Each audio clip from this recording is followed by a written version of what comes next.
Hi, what's up guys? Bumili ako ng Realme Buds T300. Ito yung specs niya. Tapos ito yung nasa box. Yan. Nagamit ko na to ng 2 weeks ata almost. Nagamit ko to kapag nagja-jogging tapos nag-hike kami last week. So, ginamit ko to. At okay naman. Kala ko nahuhulog siya sa tenga ko pero hindi. So, yeah, buksan natin.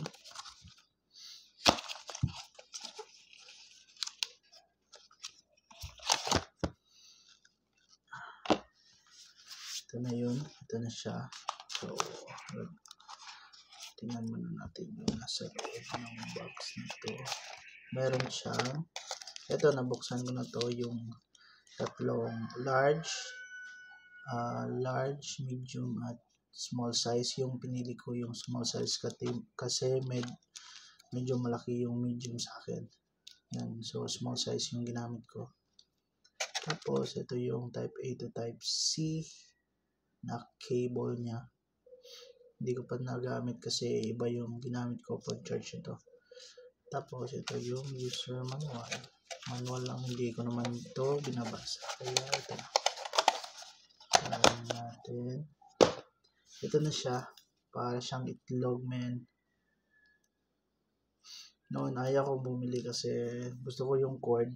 Pero, wala na kasi yung headphone jack na ginagamit sa phone ko ngayon. Type C na kasi, wala nang pang headphone kasi, kaya bumili na lang ako nito. Ito siya. Ito na siya. Yun, Realme. Type C siya. Okay lang. Gusto ko sana yung black pero wala yung black. Nasa online lang yung black. Sayang, gusto ko talaga yung black kasi kapag white, naninilaw kapag matagal na. Pero okay lang, pero pangit kasi tingnan, parang itlog. Naninilaw.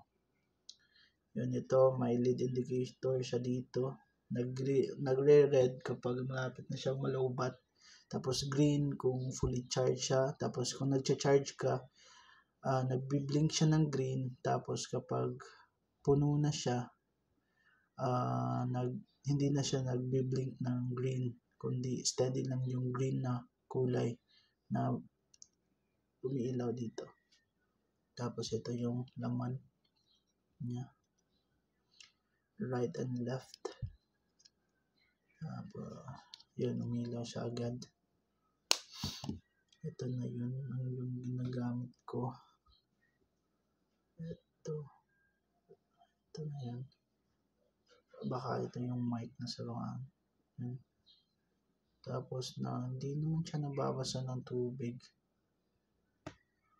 Okay lang naman siya gamitin.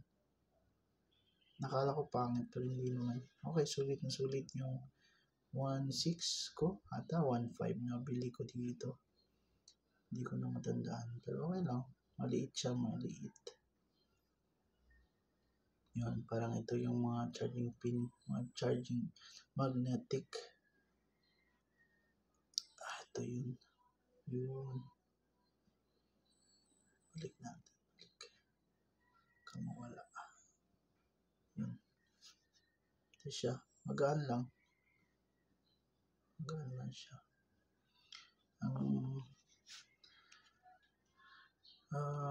Wala siyang mga hook no, pwede mong ma-hook, pero bibili ako ng case nito. Pero ang galing niya, ganda niyang gamitin. Sulit na sulit yung pera kong binili. Meron pang mas magandang model nito, parang 2,000 ata yun.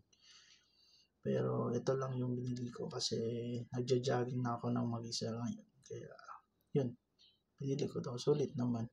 Tapos may surround noise cancelling siya. Surround, may app din naman ng Realme na nako-connect to. Kaya yun. Recommended ko to kapag naghahanap ng murang earbuds. Merong mas meron pang mas mura nito. pag nakahanap kayo ng wireless na buds, ito na no. Good naman, sulit. 1.5, 1.6. Okay naman. 2 weeks ko nang ginagamit habang nag-hike, almost kapag nagjo-jogging ako. Yan.